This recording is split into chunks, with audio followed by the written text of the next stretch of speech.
Your once weekly live show for the latest in beer and tech news. I'm Jeff.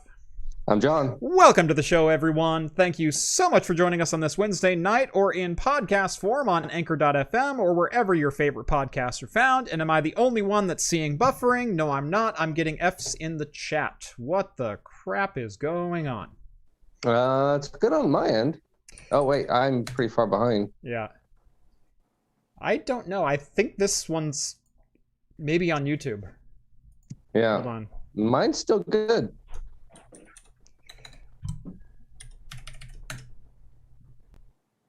Nope, yeah, mine's good.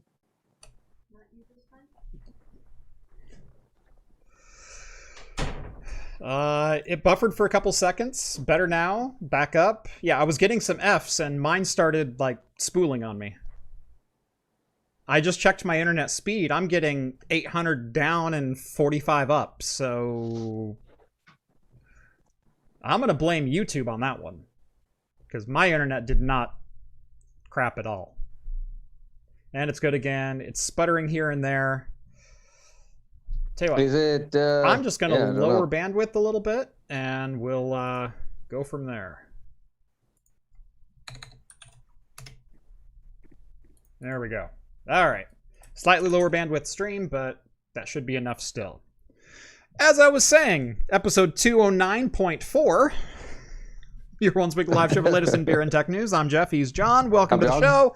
Thank you so much for joining us on this Wednesday night or in podcast form over on Anchor.fm or wherever your favorite podcasts are found. If you've never seen the show before, we talk beer, we talk tech, we talk games, pop culture, entertainment, usually some Star Trek. All super chats will be read on the air so long as we can keep this boat alive. And we drink alcohol on the show. Normally we give shout outs in chat, but I think that we're 20 minutes late now. It's a little bit too far in for that. And if you like the content you see on this channel and you want to support us in what we do and maybe help us get a better internet connection, make sure to jump onto the Patreon. Link is down in the video description. As a bonus, you'll get exclusive access to the Discord server where you can chat with myself, John, Rhett, Steve, all the hosts from Talking Heads, and keep the party going with the awesome community that hangs out over there. Yes, sir. And there's always that super secret after show. And super secret after show every Wednesday night at 10:30 p.m. Pacific time. Yes. There are legendary games of Oregon Trail that are played during that time. Yes. So, John, what are you drinking tonight?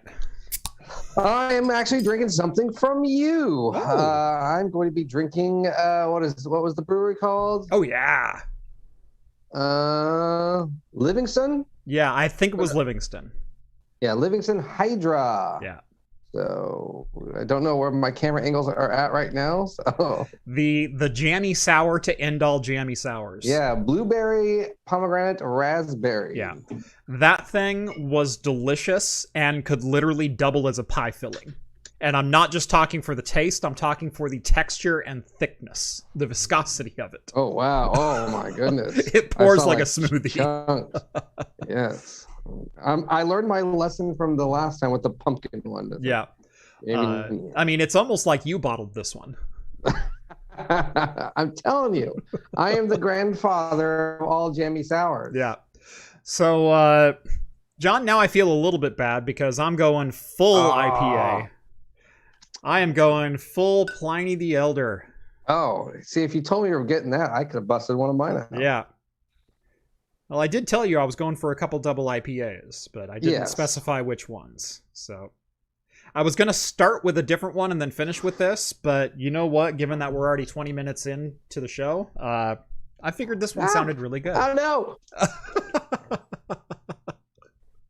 Oh, my new shed. I christened the Hops and Brew Studios. The first, but not to be the last. Yep. Oh, all right. Yeah, that is. You are correct on that pie filling the flavor. Yeah, it's like a croissant or I forget what those are, but yeah, basically a pie filling of a pastry filling. Yeah. Scone. Raspberry scones. Yeah. It's kind of got this buttery taste on the back end of it.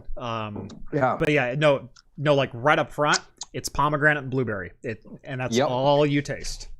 Yeah, lots of pomegranate. It does taste like a lot of palm. Yep.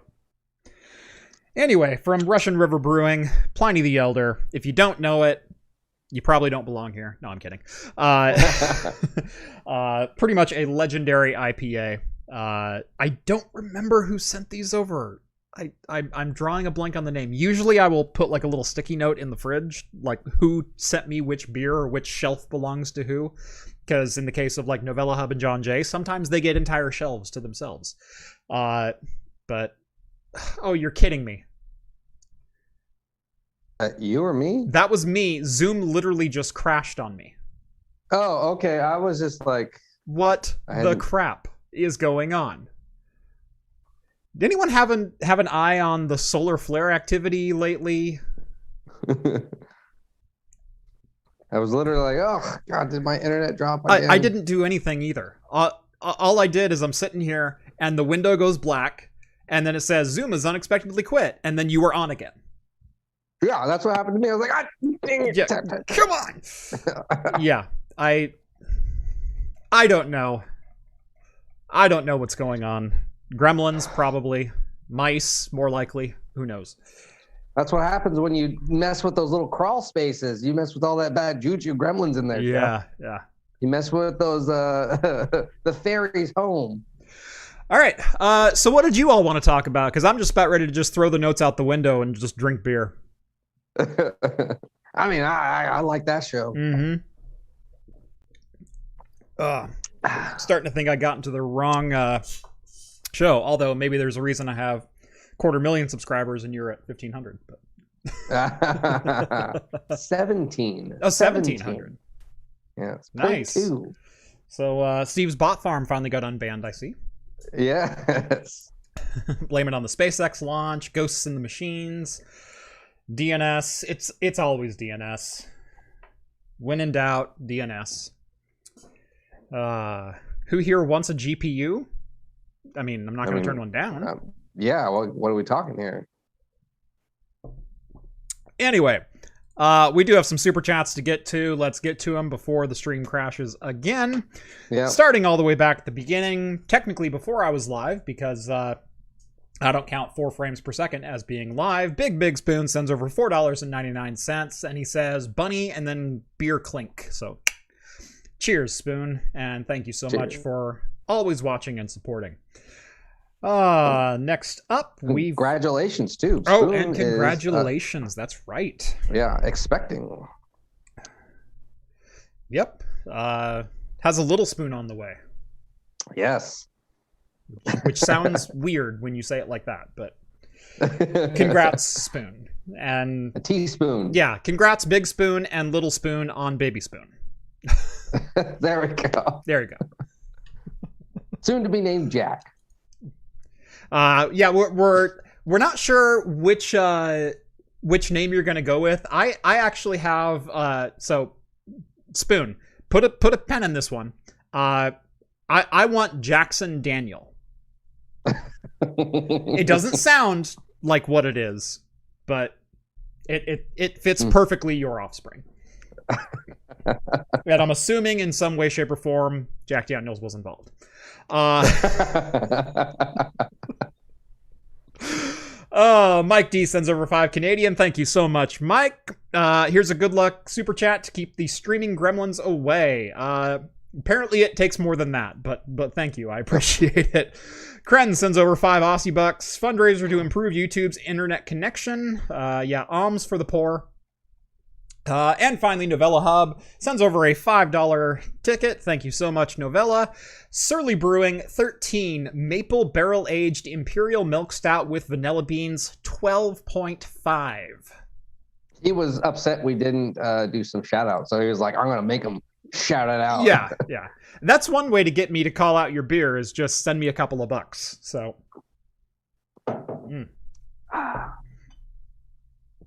Mikey says, hi, Craft. I'm new here. Recently started watching your videos and hit the subscribe button. Welcome, Mikey. Nice. I hope you like it. Yeah.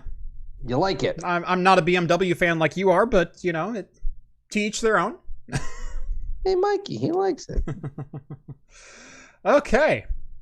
And with that, can we please get into the show? All right. All right. Let's keep drinking. Let's go. We got our beers. We got our notes. We are good to go. I mean, it's almost time for the sponsor spot, and we can finally do our first story. But starting with Jacob of EVGA, Jacob Freeman. Some of you know him from Twitter or Twitch. He does quite a bit for them. He's one of their main PR guys. Awesome dude. He had to share a very unfortunate note on the official EVGA forum. There we go. Drew a blank on the name for a second. The forum, the poster. That if you were looking for a graphics card and you were hopeful that EVGA was going to be getting a shipment in shortly, because they usually say, hey, we're expecting a shipment on X day, and they should hit retailers a day or two later, because they come into either San Francisco or LA, they get shipped to their distribution center, and then either repackaged or boxed up and sent to retailers and online stores and things like that. Jacob posted to the official EVGA forum that please take notice that on October 29th, a shipment of GeForce RTX 3000 series graphics cards was stolen from a truck en route to San Francisco, or from San Francisco to our Southern California distribution center. These graphics cards are in high demand, and each has an estimated retail value starting at $329 up to $1959 MSRP. So we're talking everything from RTX 3060 to 3090. 3090. Please take further notice that it is a criminal and civil offense to buy or receive property that has been stolen. It is also a criminal and civil offense to conceal, sell, withhold, or aid in concealing, selling, or withholding any such property. They have also made sure that everyone knows that if there are ever any warranty or replacement claims on any of these graphics cards, because they're all serialized, EVGA will not register them, nor will they honor any warranties, first or third party. So, yeah. Now, to be fair on the buyer's end, it's pretty hard to see if a card has been stolen versus a card has been just bought at Micro Center and resold for a profit. I mean, that's kind of the world we live in right now. Yeah. But that's the world we live in. That Need for Speed or Fast and Furious style hijackings are happening for semi-trucks full of graphics cards right now. Like, I don't think it's like Vin Diesel going and some guy jumping on the back of a truck. But yeah, I get what your right. point is. I mean,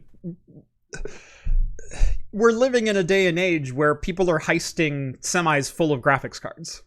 Yes, that is pretty bad. I mean, who would have thought that that would have been a thing? Now, we don't know technically if that's what they plan to. Probably. Mm-hmm. But knowing the value of these cards, or knowing like, hey, for all we know, yeah, we can't turn around and sell them because they're probably registered, but now they have a really great mining rig. Yeah. You know? Yeah. They could just post the serials. That is a potential thing if they wanted to try to catch or deter people from buying this, or even get reports, because people like me, we browse eBay and Craigslist and any other, Facebook Marketplace all the time, looking for stuff like this. And yeah, I mean, well, not stolen merchandise, but but graphics deals. Cards. Yeah, but it would be hard to, even if they posted that. I mean, someone buying a card isn't going to be like, let me check the forum, the EVGA forum, right, for the serial number, right, and the guy probably doesn't even list it while you're there. And if he hot sells it, it's going to be gone in 30 minutes. Yep. If that, he just puts it down $100 cheaper than everyone else. It's gone in 20 minutes. So Harley sends over $5. Keep an eye out for someone selling new in-box cards from their trunk. That's not entirely fair, because I made a living for a couple of years where I would find deals on computer parts and I would sell them new in box out of the trunk of my car. So, I mean, I would go into stores, Fry's, they'd have like weekly deals and things like that. I would buy 5 or 6 CPU motherboard combos at a time because they'd be $150 off, and then I'd just sell them at retail price or sell them in system builds. And so, you shop for the deals, you pick up on some, and you sell what you can't turn into a build, and you make profit both ways.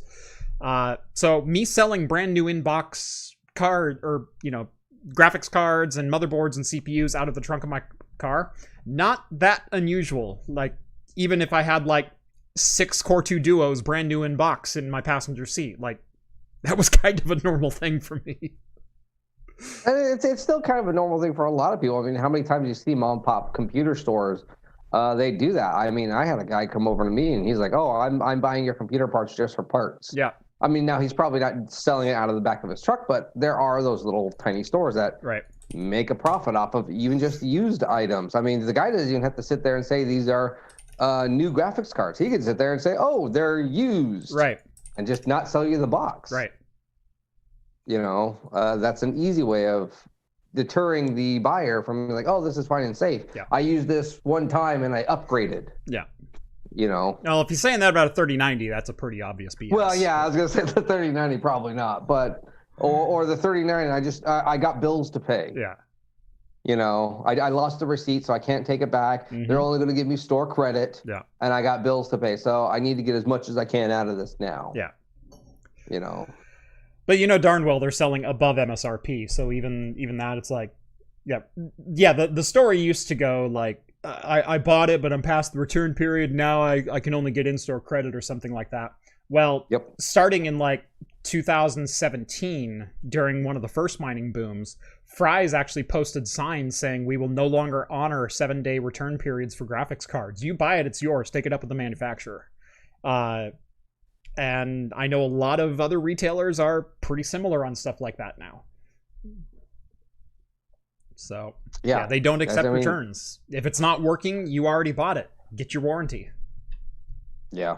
I do wonder, though, how much, because it's not, if it is a Fast and the Furious style heist, or was it literally just some guys like walked up and the truck driver was in the bathroom and they're like, I know how to hotwire this. Right. All right, take off. I can drive an 18 speed, right? Yeah, something like that, to where they didn't even know what they had in the back. Yeah. Who knows? Who knows? That's the thing. But so yeah, it does suck. It sucks. It sucks for everyone. Yeah. Mike sends over 1251 Canadian. Missed last week's VR themed stream, but would love to hear your thoughts on Resident Evil 4 VR. Should a VR noob like me pick it up? Catch you on the replay. I haven't looked too much at Resident Evil 4 VR.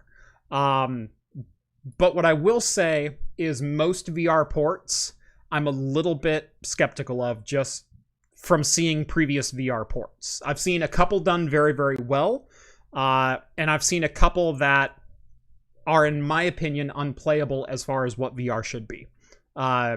So Skyrim was a big one when they said Bethesda is natively porting Skyrim to VR.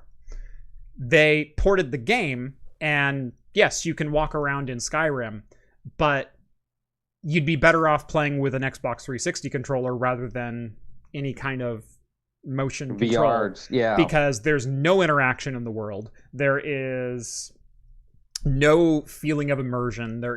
It's pretty terrible. It's wearing a monitor on your face. Now, it's a good monitor, and it's a very good looking game, but as soon as you try to play it, it falls apart. That is to be said, there is a new mod that came out maybe like 4 months ago or something like that. I believe it's called Higgs, which is a hand interaction. Basically, all of your real world movements with your hands will translate into Skyrim, and you can interact with the world, and your inventory system works by like putting something over your into your backpack, just like Half-Life Alyx did.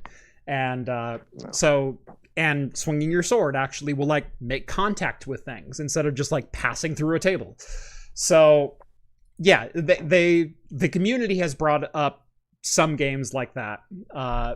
But speaking of ports, Skyrim, one of the worst ones. Fallout 4, once they finally got the bugs ironed out, one of the better ones.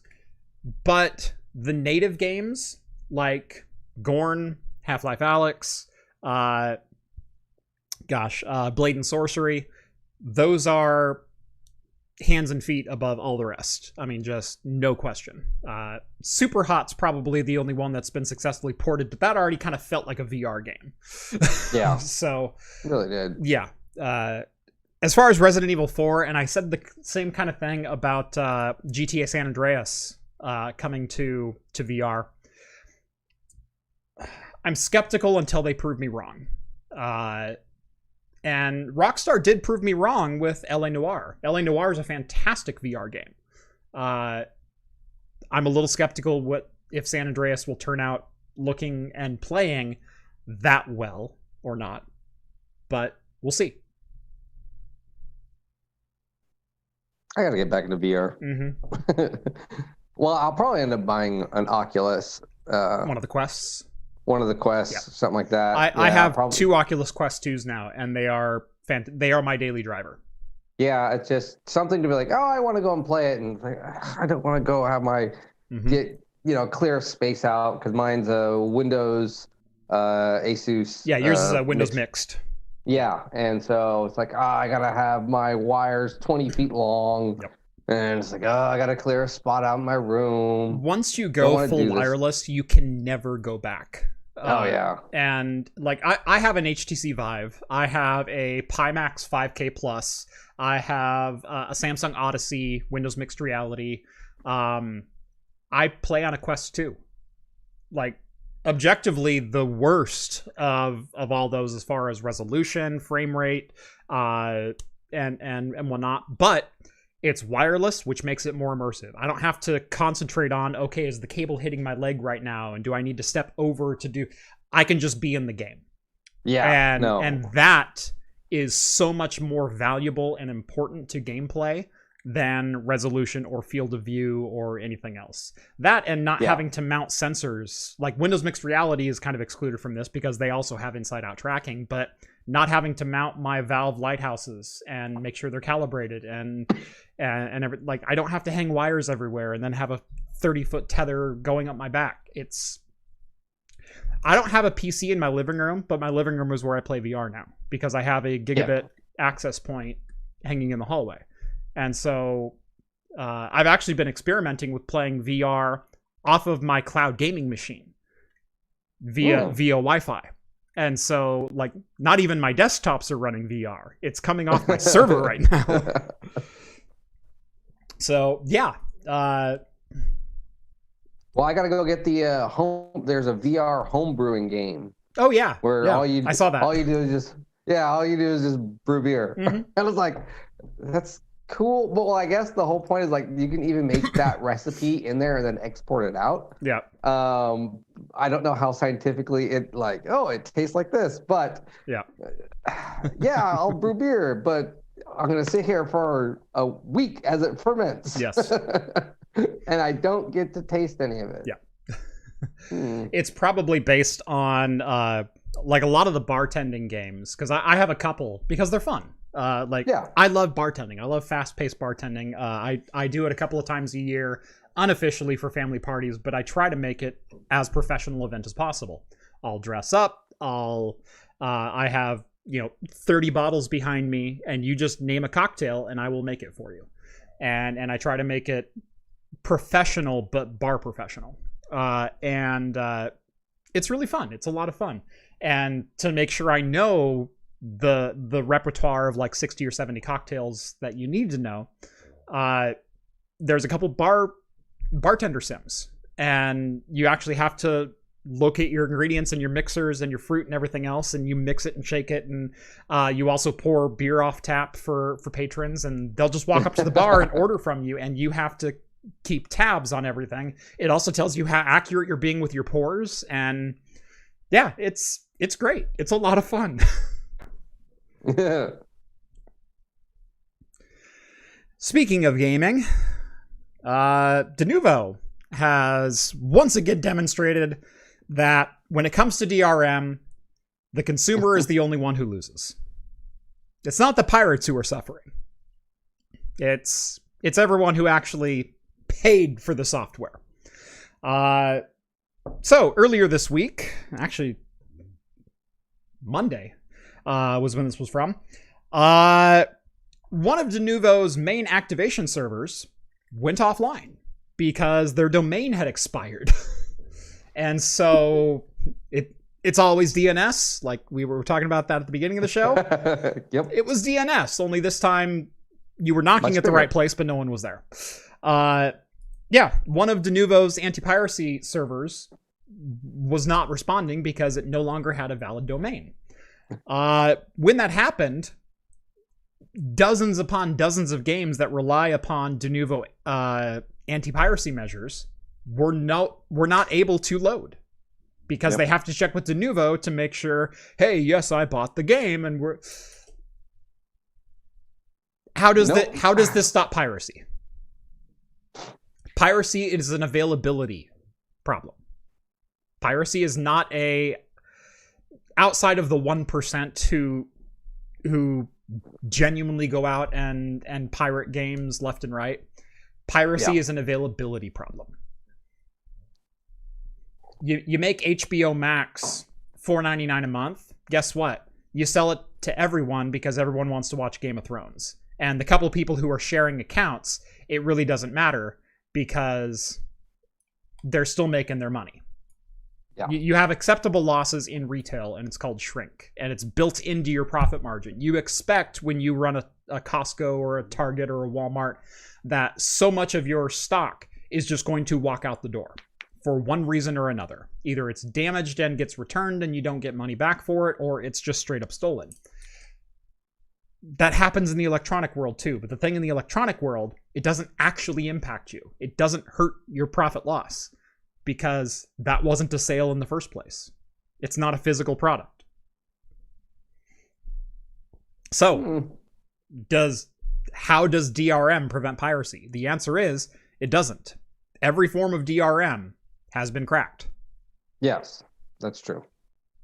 So it just might have taken the pirates a little bit longer, but guess what? They weren't going to buy your game in the first place. So all you are hurting is the consumer.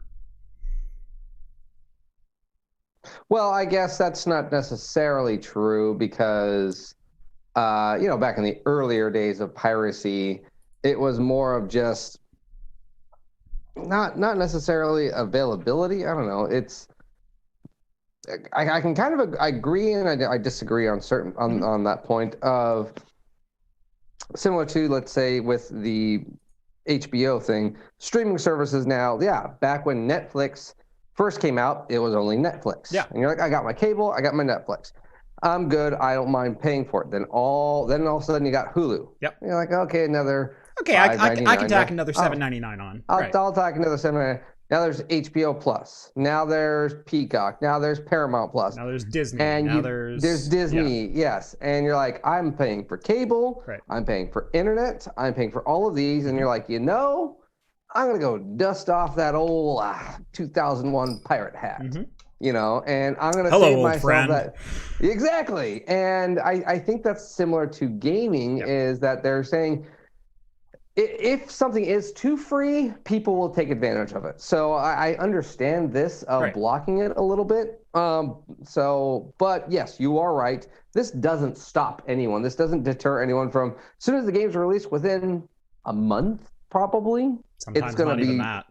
Yeah, right. Exactly. But worst case scenario, a month, and then you can play the game. What I can tell you, because I do keep up on this kind of thing, and oftentimes, even if I do own a legitimate copy, like I own 700 plus games in my Steam library, there's a good number of them I have cracked copies on my local storage because sometimes I don't want to put Steam on a test machine.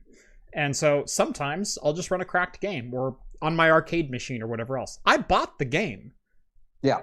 Or maybe I bought the game 15 years ago. Maybe in the case of like the original 13 or Thief or Skyrim or games that I've bought multiple times over. Maybe I just want to play it again without an online DRM server verifying that I have it. And so I'll just download a cracked copy. I have no shame in that because I have a valid license and I've given the developers their money. Well, and you're not distributing that crap. And I'm not distributing that copy. nor am I selling it or giving it to friends. It is literally for personal use, which kind of counts as personal backup, although I didn't make the backup myself, but I am circumventing DRM. So, it's this weird line to walk where every game that I have on my home server and on my PCs, I own a license to. Whether I bought them through Steam or through Origin or physical media, I own them, but I also keep backup copies. I just don't. I don't think the highly sensitive of locking it de novo style, because there's more than just their company that does this. It just seems to be a deterrent, which irritates some people, but it is kind of a thing. I don't know, maybe does it technically get to the casual gamer of like, I just wanted to try that game. I don't think that's a thing. I don't honestly think that's a thing. I think that's an excuse some people will bring up, but if you're willing to download it for free, you're probably not willing to pay for it. Well, if you're most people will pay given the right asking price and given the right availability. And then that also too might be the thing, the right asking price, because prices have been going not up, but they are up a lot. Your standard game's $60 to $70 now. I will say, especially now with that's downloadable kind of content. true, but that's also not true, because you and I grew up in the 90s when it was not uncommon for an SNES game to be $50 to $70 in some cases. In some cases, yeah. So with inflation, like, they're half price at this point. Technically true. Yeah, I mean, but if you're buying, like, I guess the downloadable content, the loot crates, and they're just like, man, they're just raping my money.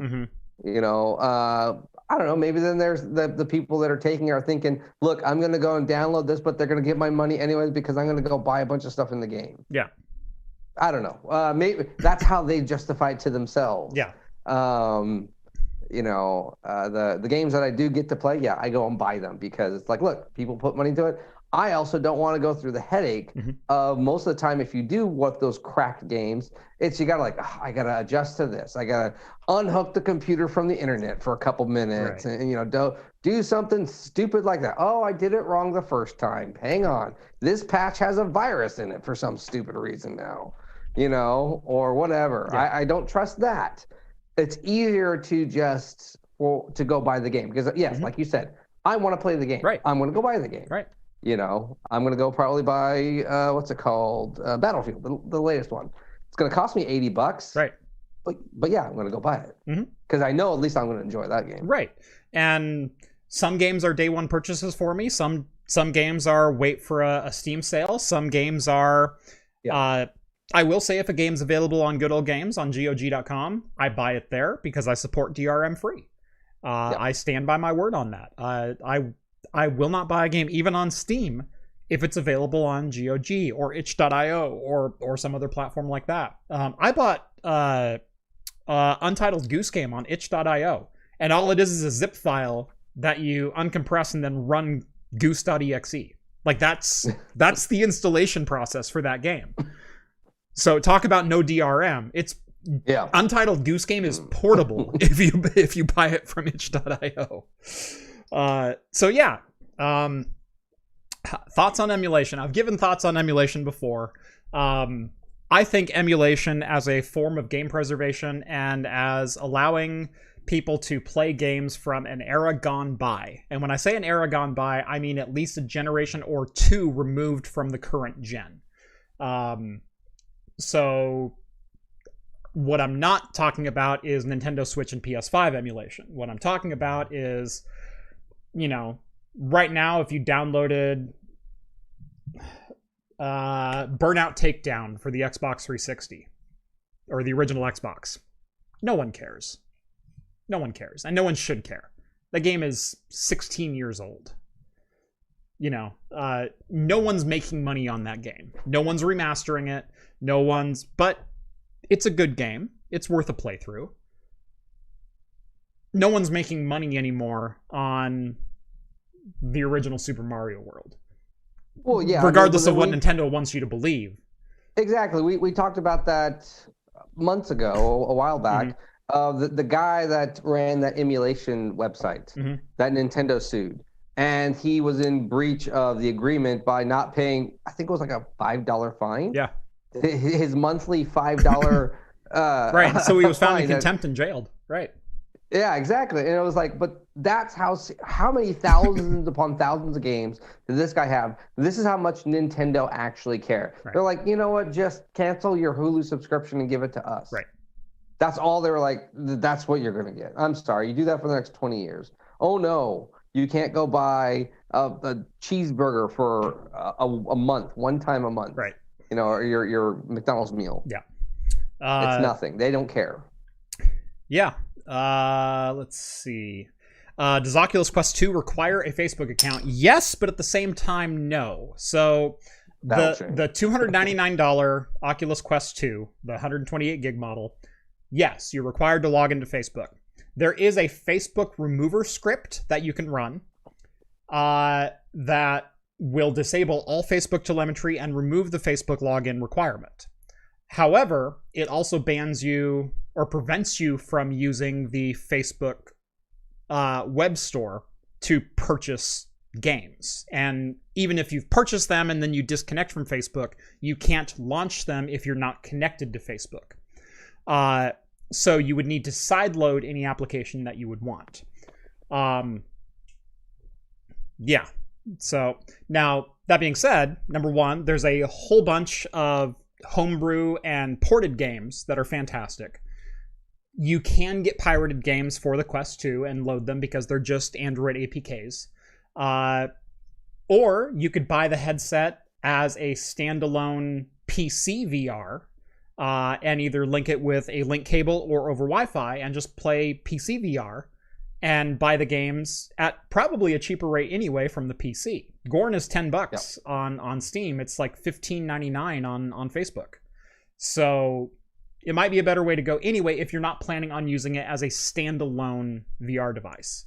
But as a standalone VR device, it's still pretty good. Like I own a number of games on the Oculus Quest 2 that I purchased from Facebook that I do play from time to time on there.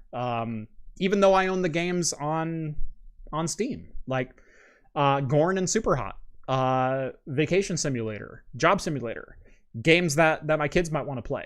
Like those are on there and they're bought officially from the store. And yeah, I log into Facebook. It's literally the only reason I have a Facebook account anymore is because I use my Oculus Quest 2. However, I'm longing for the day when I can just cut that cord. So we do have a $50 super chat. Zachary sends over $50. Thank you so much, Zachary. It's a lovely morning in the village and you are a horrible goose. Thank you so much. That is one of my favorite games of the last couple of years to come out, is Untitled Goose Game. Do you remember, John, were you with us when we saw that at PAX? No, I was not. Okay. So it's actually made, it was made here in Portland and then published by an Australian publisher. So the programming team is local to Portland. We went to their booth at PAX 2019 and that was a really good time. It was a really funny game to watch people play for the first time. And then I couldn't wait to get a hold of it. And it was great. My first time playing through it, I played through it with my daughter watching, and now she loves to play it. It's not a long game, but there's like, it's kind of like The Incredible Machine or games like that, where there might be a dozen different ways to solve this puzzle, and you just have to solve it. And that's it, which makes it a lot of fun. It's a lovely day in the village, and you are a horrible goose. Here's your task. Figure it out. It's great. It's a great game. Yeah, those type of games are always really fun because, like you said, you can come back and be like, "Look, I know how to do this." Then you sit there and think to yourself, "How do I do it differently?" Right. And then that gives you a challenge, and you're like, "Oh, let's go do something. How can I do this the funnest way possible?" Right. There's some really simple challenges on there as far as put sunglasses on the bust or something like that. Well, you can get sunglasses from that little house that you're in, or you can take sunglasses from the shop owner from around the corner in the previous area, and if you can get them all the way there, you can still put them on the bust. There's so many different ways to solve it, and then there's achievements based on like carrying an item all the way through, or stealing all of one type of an item, or things like. It's great. Steal all the vegetables from the farmer's garden is one of my favorites. All right. You got a quick super chat from Kevin. Oh. And then I think we can probably do the sponsor. Yes, that's actually what I was loading up. Kevin sends over $6.99 Canadian. So buys us about a half a pint. Thank you so much, Kevin. I'm kidding. I'm wondering what amperage circuit you use to power your server rack, because I'm trying to see what others use to power their racks. Behind my rack, I have 2 dedicated 20 amp circuits. Now, I really only draw power from one, so all of my servers draw power from a single 20 amp. And then I have a second 20 amp there, and my air conditioning unit at the bottom of the rack plugs into that, because that'll draw 750 watts on its own when it's on and cooking in the middle of summer. So in total, my rack could theoretically draw in excess of 2,000 watts very easily if you count the cooling solution in it. Right now, my rack idles right around 900 watts, and someone says go 240. Yeah, no, my next upgrade is going 240 volt. I'm going to get a couple of 240 30 amps, and we're going to rock with that. So, because going 240, you can more than double your power density. It's kind of crazy when you start doing the math on, okay, well, this draws 100 watts, but hey, it only draws like 40 watts if I'm at 240 volts. So, yeah, it's a weird thing. But yes, I have 2 20 amp 120 volt circuits. And for my power needs, it's more than enough, but I also am at the point where I'm having to start picking and choosing which servers I want to run at what time, because my UPS is actually one of the limiting factors, because for a 120 volt UPS, the most you can get in a 2U form factor is a 1500 VA. And I don't want to exceed that load on a 20 amp circuit. So I'm kind of stuck at the moment. But I do plan on getting like some 3,000 or 5,000 VA rack mount units when I go 240 volt, possibly adding a second rack. Like, I've got plans. I've got plans. My wife might not like it, but I have plans. Ryan sends over $5. Just spent 3 hours dissecting my Logitech G29 because it wasn't working, only to find out my USB PCIe card that died. That's how my night is going. Oh. I hate when stuff like that happens. Yeah, when you go down a rabbit hole chasing a red herring for a PC problem that turned out to be something else entirely. That sucks. That sucks. I hope your G29 is treating you well. I'm still on a G25, believe it or not. I skipped the whole G27 train, and I'm still rocking my highly modified G25. I have a full-size steering wheel on there. I've got a really nice polyurethane adapter for the wheel. I've got extended paddle shifters, and I have instead of the Logitech 8-speed shifter, I have a Thrustmaster TH8RS, which is so good. Anyway, you know what else is good? Our sponsor. Thank you, John. You know what else is good? Our sponsor. Today's video is brought to you by Linode. If you've ever needed to host your own servers, whether it be for home or business use, but don't have the resources or time to invest into hardware, power, cooling, or even space, why not let Linode host them for you? If it runs on Linux, it'll run on Linode. That includes the software from most of the tutorials you find on my channel, like how to run your own ad-blocking recursive DNS server, VPN gateway, your own cloud-based Plex server, and more. With CPU plans starting at as little as $5 per month and scaling up to as high as you need to go, you'll be able to find a hosting plan that fits your needs. Even if you do host your own servers, you can use Linode to keep a backup off-site, because remember, RAID is not a backup. Linode also recently announced they are the first alternative cloud provider to have NVMe block storage available to all customers. Starting in September, they began rolling out NVMe drives to all 11 of their global data centers, and it is now live in Atlanta. Best of all, storage rates will remain at the same low price they always have been. Visit linode.com/craftcomputing and get a $100 60-day credit when signing up for a new account, and get your home lab or business account started today. That's linode.com/craftcomputing, and thank you again to Linode for sponsoring today's video. Thank you. Nice. No, I'm actually genuinely excited about NVMe block storage being available, and it's at the same tiered price that they were selling like spinning disk storage for. Spinning disk with SSD cache. That's awesome. Right. So straight up NVMe block storage. Like if you're looking for a storage solution in the cloud and you don't want to go with, a brand name, an AWS or a Google or something like that, Linode has NVMe block storage, 10 cents a gigabyte per month. Like that's nothing. Nope. Great stuff, great stuff. And thank you, Linode, for keeping John's fridge stocked. Yes. All right. Speaking of fridge, how's your Playing the Elder coming along? It's fantastic. I've got almost about a third left, but I'm a little parched. So if you want to start introducing yours, I'll catch up here in a sec.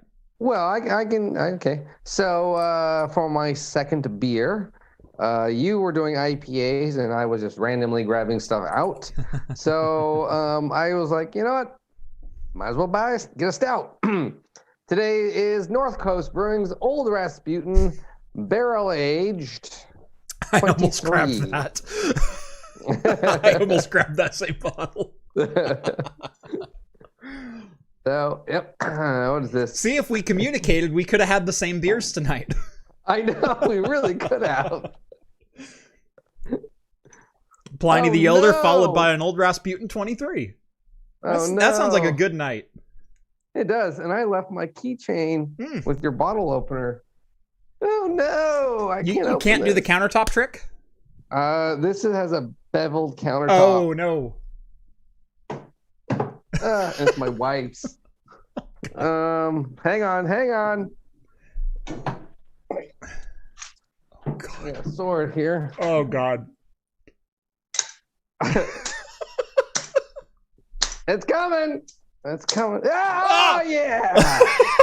Mazel tov! Yes.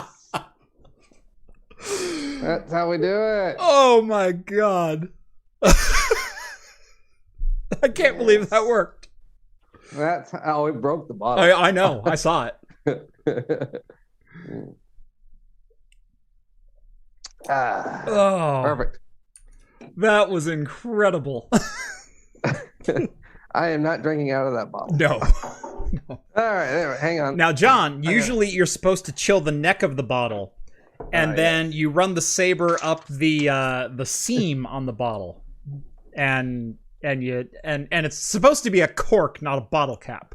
Well, it's a dull blade. Yeah, but it's real glass. Just saying. Well, the cap did come off, but it also broke the glass. Yep. Whatever. It's fine. Here. That was amazing. Like, screw it. Your show now. Have fun. All right. Do you want me to introduce the next article? Sure, go for it. All right. Well, something that we both enjoyed are these portable gaming devices. And one of the coolest ones, one of the best ones we were most excited for was the Valve Steam Deck. Unfortunately, I do have some bad news for you. If you are one of the purchasers, I got it and are expecting it to get it in December, like they promised for that wonderful holiday season. I am sorry to say you are not going to get it. I was very hopeful, and in fact, I was on the list for a December delivery. Like, I have a very early order number. I got mine in within 30 minutes of it going live. Most people were not able to do that because, like, even Valve got the hug of death, which is very rare for them. But yeah, what was supposed to launch in December of 2021 has been delayed at least 2 months to February of 2022 due to the ongoing silicon shortage. Now, we're all very familiar with everything that's going on right now. Basically, there's delays and shortages at every step of the chain, whether it's physical supplies or raw materials or logistics or labor or whatever have you. Everything. It's a bad time to do anything. And even if you're the size of Valve, you're going to get delayed. So, yeah, everyone should have gotten an email today if you backed the Valve Steam Deck that it's not going to hit the holiday 2021 season. Instead, you're going to be left waiting until February of 2022. Honestly, I am a little disappointed, although not entirely surprised.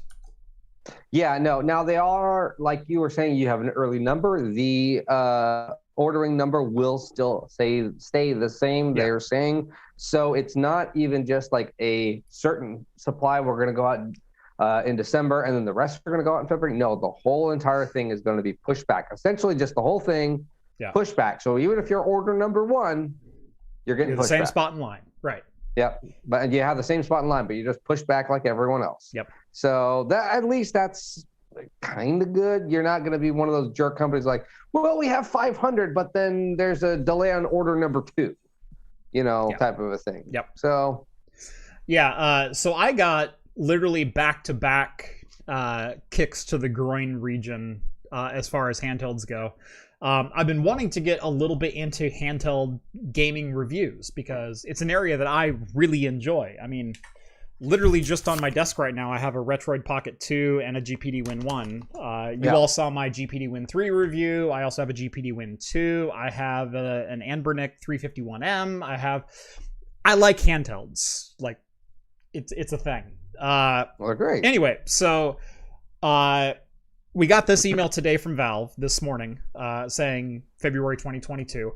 I'm also a backer of the Ein Odin, which is the Android handheld that was starting at $175 on Indiegogo or $199 at retail. They also have the Pro model starting at $275 or $299. I backed both the Lite version and the Pro version because I kind of wanted to see what the differences were as far as performance goes and how do they work at game streaming with Parsec or Moonlight or something similar. I think I got a notice on Sunday that I'm also being delayed at least 3 weeks. And again, I'm an early backer on the Pro model of that one, so I was slated for a November delivery, which would have been awesome because I would have had the handheld by the time my son arrives. December 3rd. That's something to do. Right, I'd have something to do while watch him. Right. Like, Yeah, but now both the gaming handhelds that I was expecting to have in my hands by like December 15th. Nope, sorry. So for me, I got the double whammy this week. No, see, now you'll just have to do your Oculus while you're having your son. Just hold him in one hand and start swiping around. I've been getting really into Blade and Sorcery lately. They just introduced a Dungeons update, and it's a quasi-randomly generated dungeon crawler where you're just fighting off enemies. And you have to make it to the end alive. And sometimes it's 1 or 2 enemies that you have to sneak up on. Sometimes they'll sound an alarm, and it's 20 enemies who rush out of the gate at you. And it's intense. And yeah, I don't think I can play that with my son in one arm. Swinging around. Like, I've hit the fireplace a couple of times. Yeah, it's a good game. Anyway, for me, I did open my second beer. Haven't tried it yet, though. Yes. This one is one you have definitely not had, John, but it is one that I am kind of on bated breath for. So we all know Ghostfish Brewery. They are the gluten-free facility up in Seattle, Washington. And again, my wife having celiac disease, I will try any gluten-free beer I can get my hands on. My wife actually does like hoppy beers, but she can't have them because wheat, barley, and rye, the essence of life, will literally kill her. So we usually avoid it in that house outside of liquid form for my own consumption. But Ghostfish does gluten-free beers. Not only does gluten-free beers, but they're usually pretty darn good, with the exception of their Hefeweizen, which, holy crap, that is spawn of Satan. It's probably still the original recipe because I remember when they were first introduced, and it was like all of their stuff was nasty. Right. Yeah. So it's gotten better. It's gotten a lot better. Right. No, I actually have a stout, the Wastelander stout from Ghostfish. Solid. Solid stout. Anyway, this is an IPA. Okay. It's a double IPA. Okay. Double IPA gluten-free beer. 8%. 8% gluten-free. 8% gluten-free double IPA. This is the Ghostfish Peak Buster. So, there you go. There we go. There we go. Hazy? What is it like? What does it look like? No, it's clear. Slightly. It's opaque. It's opaque. Unfiltered. Yeah, it's unfiltered. Right. It's not hazy. It's not hazy. I want to draw that line.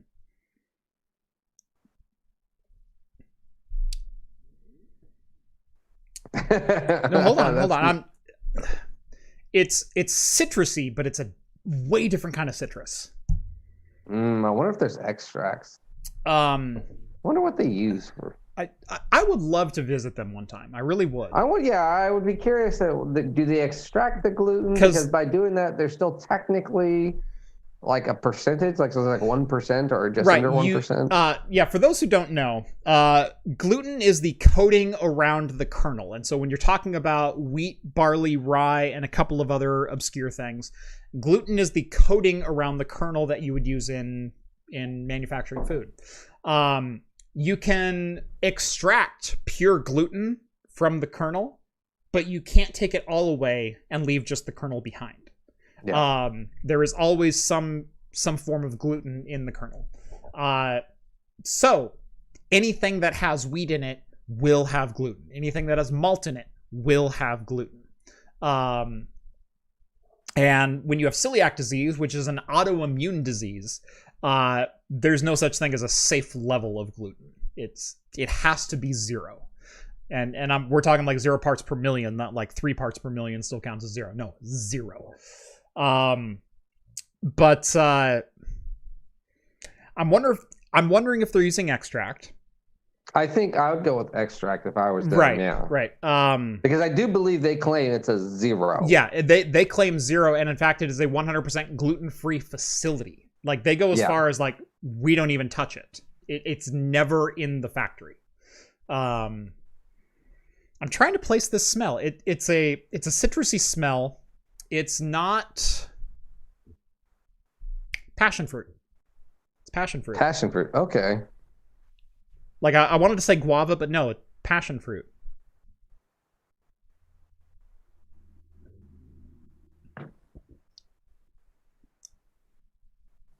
That ain't half bad at all. Really? How's the body?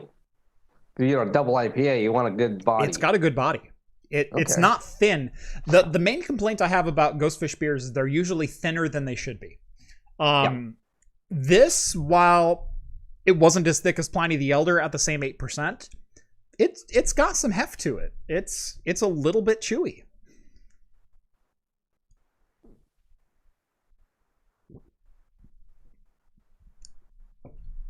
Little bit of a different back end. I'm trying to place what that possibly could be, because it starts citrusy. The middle of it is very much Northwest IPA.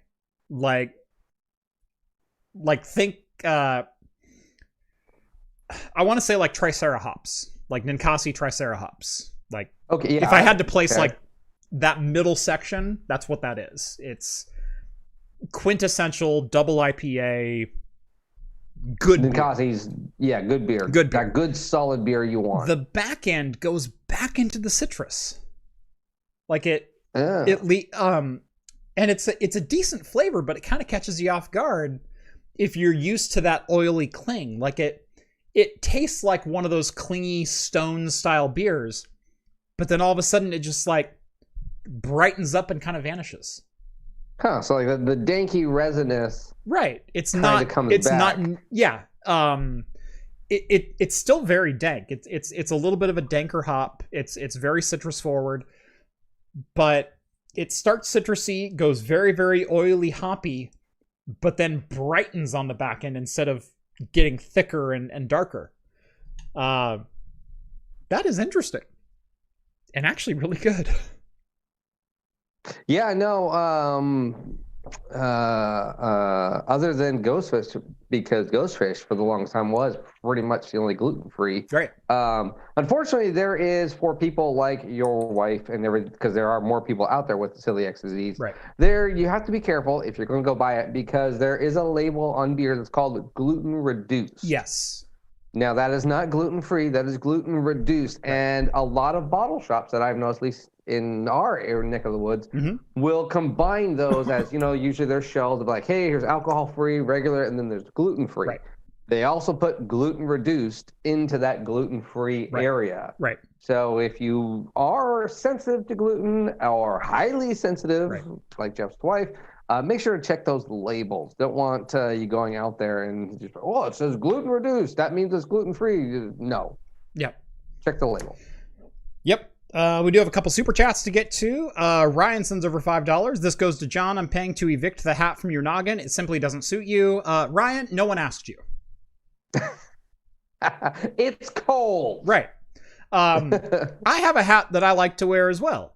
And what's really funny. So a lot of people watch my rack tour video, and my hat looked filthy in that video.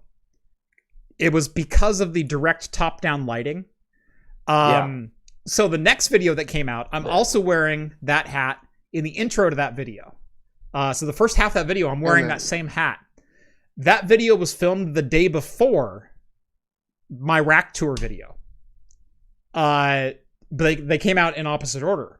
So my hat was just as dirty with me sitting behind the desk, but it looked perfectly black and well. Yeah, lighting is everything. And in my garage, I don't give a crap about my studio lighting. I don't give a crap about where it falls on my face and the harshness and everything. Like, I don't care. I have 3 lights on me right now to make sure that I look good on camera from specific angles. I have a kicker light on the back to even out the highlight around the back of my ear. Like, do you realize what goes into lighting? Yeah. So, yes, my hat appeared dirty for an episode. You know what? I also don't care. Yes. Oh, no, I don't care either. I am in a new studio. Nor did I ask any of you for your fashion sense or taste or opinions. And there is not a lick. Well, there's 4 panels full of insulation because I found the exact same insulation on sale somewhere else. So I had to go take the old insulation back, and I haven't had time to insulate my area. Yep. So by that, it is freezing. Yep. It's actually raining right now. It sounds like I'm inside someone's mouth and they just ate a bunch of Pop Rocks. You probably can't hear it, but that's what it sounds like to my ears. No, none of that is coming through, luckily. But lighting is literally like I have just LEDs on the floor, and the 2 studio lightings that I used to have are just like, shine it. Right. I don't care. Yeah, no, your background is a little hot, especially over your right shoulder. Yeah, it's a little hot, but there's a beam right there. But not bad. It's not bad. I threw this together. Well, like you said, I was late. So what do you think I was doing? Right. But here's the deal. And Ryan, I don't mean to pick on you. I do appreciate the $5 super chat, and I know it was said in jest, so I don't mean to pick on you. But I had this conversation with there was a 15-year-old kid that I met with because he wants to be a YouTuber. And went and had lunch with him with a good friend of mine who's a counselor for him. And we had a long conversation about what does it mean to be a YouTuber, what actually goes into it.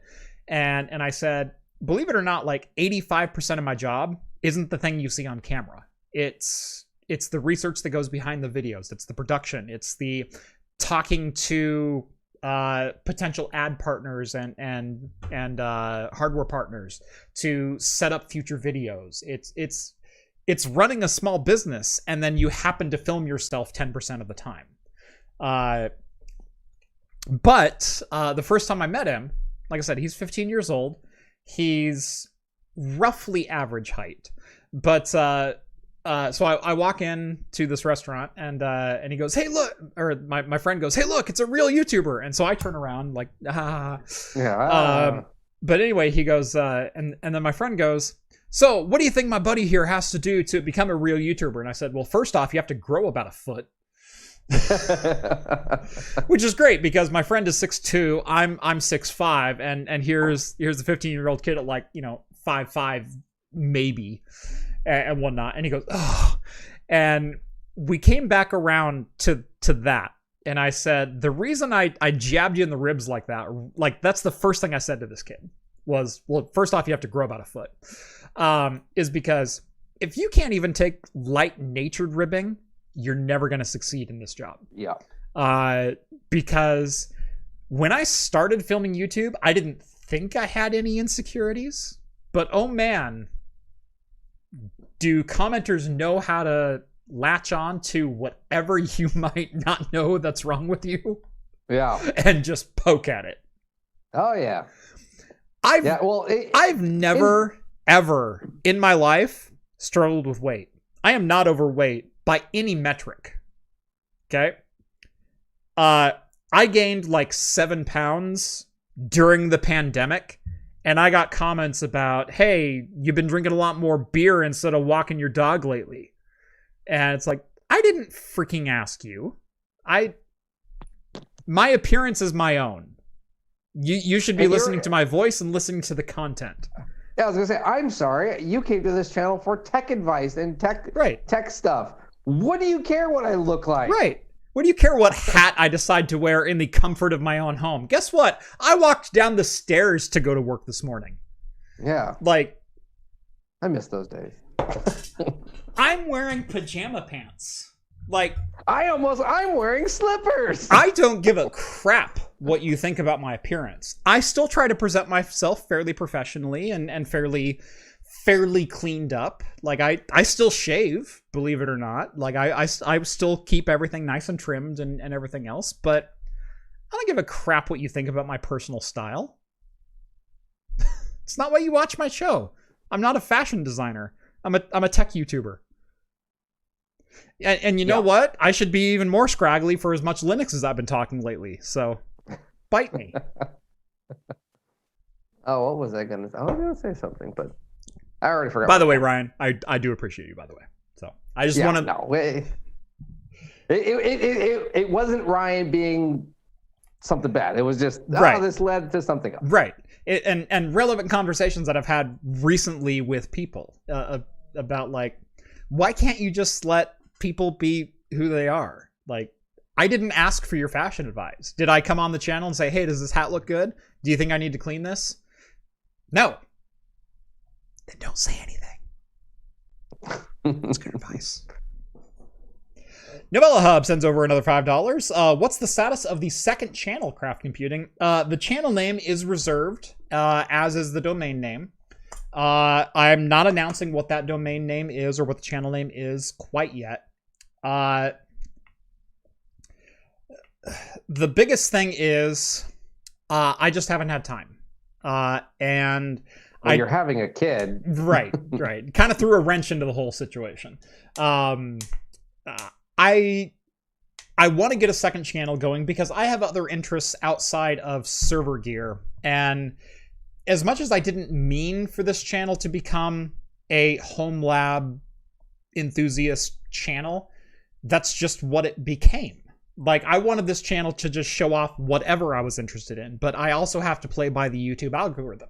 And so when I did a review on the GPD Win 3, which is something I am I was genuinely very excited about, I got no views from it. When I did a review on my trackball, on my Elecom Huge, which there's like 2 cat hairs hanging off of, and you know what? I don't care. I did a review on the Elecom Huge, and that did decently enough. But then I reviewed another trackball, and that is literally my worst video in the last 6 months, as far as performance goes. And I thought it was a great video. I thought it was well edited. I thought it was well. Is that the gaming one? Yeah, the game ball. Right. Yeah. I thought it was a fantastic video. No one seemed to care. And so I'm at this point where I'm popular enough, and I'm established enough as a home lab, Windows, Linux, server-based YouTuber. It's almost kind of pigeonholed me into those are the analytics that get hits, and that's what YouTube recommends. And when I do something outside of that, YouTube goes, go kick rocks. And so I'm at the point where I need to start a second channel because I have interests outside of this space and I want to do other things. I'd love to do drone reviews. I'm probably not going to get into drone reviews, but I'd love to get into that space. I'd love to be able to throw out handheld reviews. Well, it's just the tech and hobbies that led you to wanting to be a YouTuber. You're like, I want to be that guy that does everything. Right. Well, you found the algorithm that fits and needs, that pays for all of your stuff because now you're a professional YouTuber, but you still have the itch of like, this is what I started. I still really want to do that. Right. Every time you try to do it in your regular channel, it doesn't work. So you're like, look, this still makes me a good enough channel, but I still want to do this on my spare time. Right. I'll start a second channel. Right. And so the second channel will happen, but I don't think it's going to happen until I have a second full-time employee in studio to help cover some of that load. Now, for those who don't know, I do have, I work with Rhett half-time. He actually works for me half-time doing a lot of email correspondence and all the nitty-gritty crap that I don't like to do as a small business owner. So he answers emails and sets up ad deals, and he also does all my video editing. So all the crap that keeps me from producing more content, he's starting to handle. And it's been great. It's been fantastic for both of us. And eventually I'm going to hire him full time, and he'll be in studio probably 3 to 4 days per week. But at the moment, it's still 0 days per week, and there's still enough work for him to do remotely 100% that I would love to film multiple videos in a day, but I don't have time to set up the camera and shoot the B-roll and write the script and everything else. I would love to have Rhett write a handheld or game review for me and hand me a script and I say it, and then he go off and edit it, because that takes an hour and a half out of my day. And then I can go off and do something else for craft computing, and then we can publish to 2 different spaces. You see how that works? Yep. Whereas right now, I'm doing 100% of the legwork in studio, and he has to do 100% of the legwork out of studio. If we could cross over that, and I could do what I'm good at, and he could do what he's good at, we could produce more content. So, Net Guy sends over a $21.08 donation. $20 plus inflation. Diapers are still expensive. Thank you so much.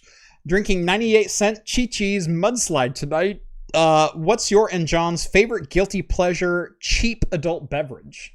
Ooh, that's a great question. That is a great question. Ooh.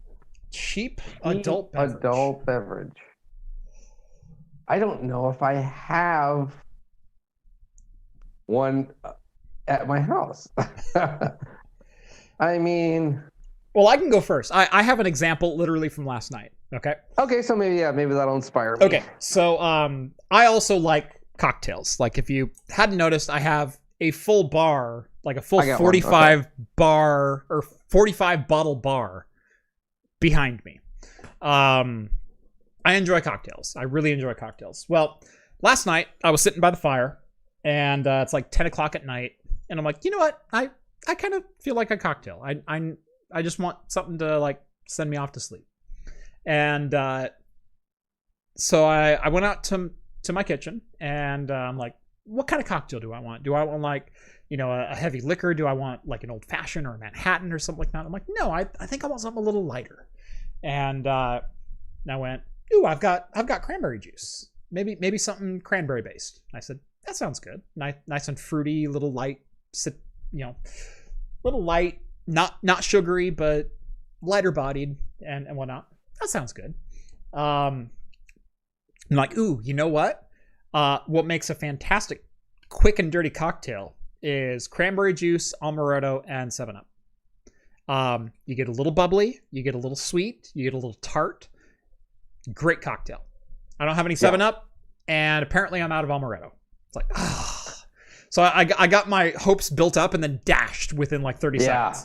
It's like, well, I still want something cranberry. Maybe I'll just wing it. Let me see what I can do here. And so a flaming homer. Right. So in our kitchen, I have a little sideboard, and on the sideboard, I have a 12-bottle bar. So down here, I have the 45 bottles, but then upstairs, I have the 12-bottle bar, which I will make cocktails for anyone who comes over. Not that we've had any guests since we moved in December of 2019. It's the upstairs cocktail bar. I don't want to walk there. Right, it's the upstairs cocktail bar. And it's the friends and family, do you have whiskey? Yes, I have Seagram 7. It's that cocktail bar. So I'm like, you know what? I got this. I'm experienced enough. I can wing a cocktail together real quick. So I went cranberry juice. Okay, that's my base. I want a base. What mixes with cranberry juice? Well, I could do a cranberry vodka or a cranberry white rum. You know what? We'll go white rum tonight. That sounds pretty good. Ooh, you know what? Let's kick up the tartness a little bit. Let's add let's cut a lime in half and we'll juice a lime into it too. That sounds like a good starting base. So I did that. So I had like 4 ounces of cranberry juice, ounce and a half of white rum, and then I squeezed half a lime. Took a little sip. I'm like, you know what? This needs a little bit more of a kick. I've got some orange bitters. Let me add some orange bitters to that. And then I went, you know what? I need something right on the top. You know what? Triple sec, a little bit of drying. Take this right over the top. I invented the Cosmo last night.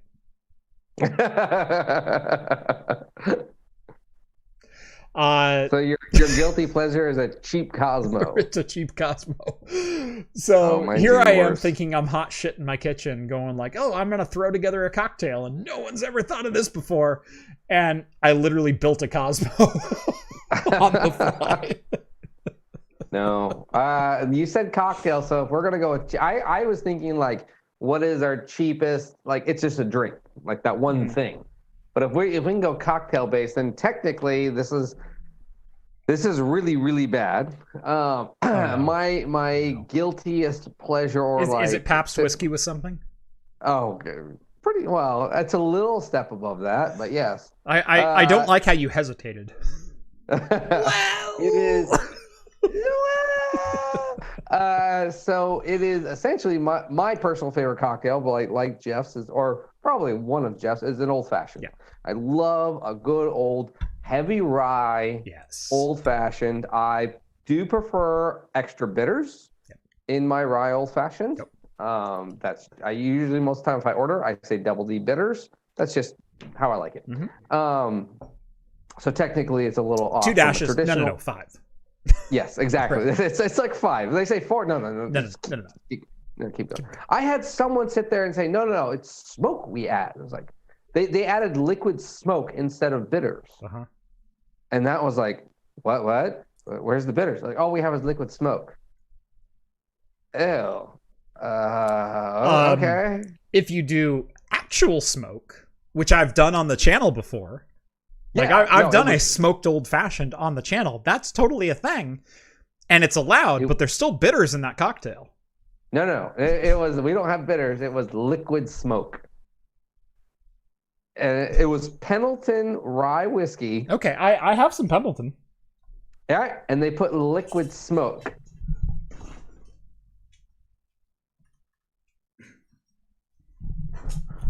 Now, I'm not saying that this is what my drink is. This is not my drink. I have some Pendleton Midnight. I have no problem with Pendleton. Right. So, but this was not my drink. So my guilty pleasure cheapest drink is Seagram 7. Usually I keep, the big, what is it, half gallon? Handle. Yeah. The handle of it. Yeah. I usually have a bottle of that when family comes over, aka Steve. Jeff, you've seen it. It was in the garage. Yep. Now, do you do what I do and pour Seagram 7 into like a random whiskey bottle and go, hey, Steve, you have to try this new one? No, we do that to my brother Mike. Yeah.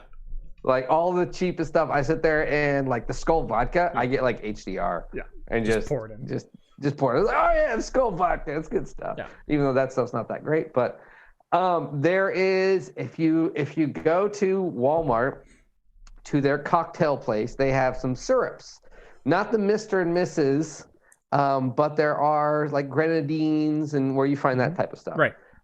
There is a pre-mixed old-fashioned. It's your orange, your simple syrup, and your bitters, all mixed together in a syrup.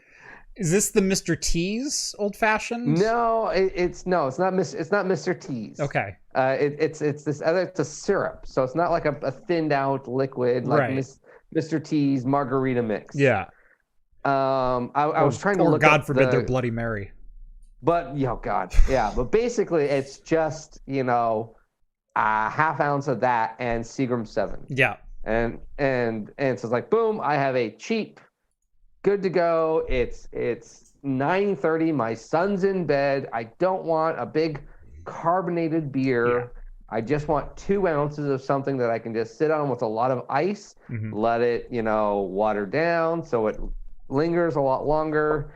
It costs me probably $1.50. Yeah. If you want my down and dirty, what do I want as an adult beverage at the lowest price possible? I usually go either Scotch and ginger, so ginger ale, and you could even go with like Dewar's White Label, and that gets you a pretty quick and dirty, pretty good adult beverage, or a vodka cran. Usually I'll do orange juice and coconut rum. Actually, is what that's pretty decent. Yeah, but even orange juice, you'll get hit on money there. So that's true. Not the frozen concentrated though. Scotch and ginger is what I will order at most open bars because you'll usually get a higher bottle scotch than you will of a whiskey or vodka, and they usually have ginger ale or ginger beer if you're really lucky. So open bar, that's what I order. As far as like what I will make myself, it's either a Scotch and ginger or a vodka cran. Well, wait, here it is. There, I found it. Yep. All right. Here, if you are looking to see what I have, it's in the Discord chat. Again, it's going to be in the Discord chat. Although I should have taken that link and shortened it down. Whatever. But speaking of weird liquors, weird and interesting liquors. Honestly, I think going out and trying interesting things is something I enjoy. Jeff, maybe not as much. But, we have different definitions for the word interesting, John. That's true. That is true. Therein lies the problem. But I do love. So I actually really like this place. I do love going out, say for lunch. I had them yesterday. Literally less than an hour after this was posted or before this was posted in the Discord, I had some of this. I was eating some of this, and then when I got home, it's like, what the? I do. There used to be one by my work, and I always really loved going there. If it's fresh, it's usually really good. Really good. A lot of the times, if you get the right place, they just stack it great. Arby's. If you ever go to Arby's, I actually really enjoy their chicken. And if you get anything fresh there, it's always great. But the one thing I always know they do. I personally think they do the best curly fries. They do. They absolutely do the best curly fries. I think they do the best curly fries. And if you're looking for a cocktail to try to mimic that, don't worry. You don't even need to make a cocktail because Arby's vodka is now a thing, and it's French fried flavored. That's right. The potato vodka has taken a step up into fried potato vodka. So they have their regular crispy French fry and curly fried vodka. This is an actual thing. This is not. This is a thing you can buy and presumably consume. I am going to try to buy this. I will. It is not out for sale. It doesn't come out till the 18th at 9 a.m. And sales are very limited. But it is a whopping $60 a bottle. But it's available in Oregon. Yep. California, Connecticut, Florida, Idaho, Louisiana, Minnesota, Nebraska, Nevada, Oregon, West Virginia, Wyoming, and Washington, D.C. Oh, I am so going to try to get this. I already got approval from my wife to get it. Yeah. She thought when I was telling her about it, she thought it was like vodka-soaked French fries. Yeah. And then they served it to you.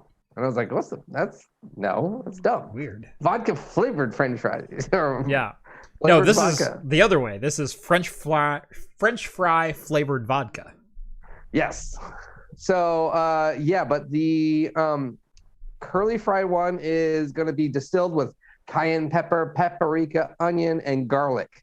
So it's coming in. I think it was 80 proof. Yeah, 80 Both proof. of them are 80 proof. So it's not one of those, Smirnoff vodkas or Keystone Light flavored vodkas that are coming at 20%, basically malt liquor. Yeah. This is a true potato vodka. Yeah.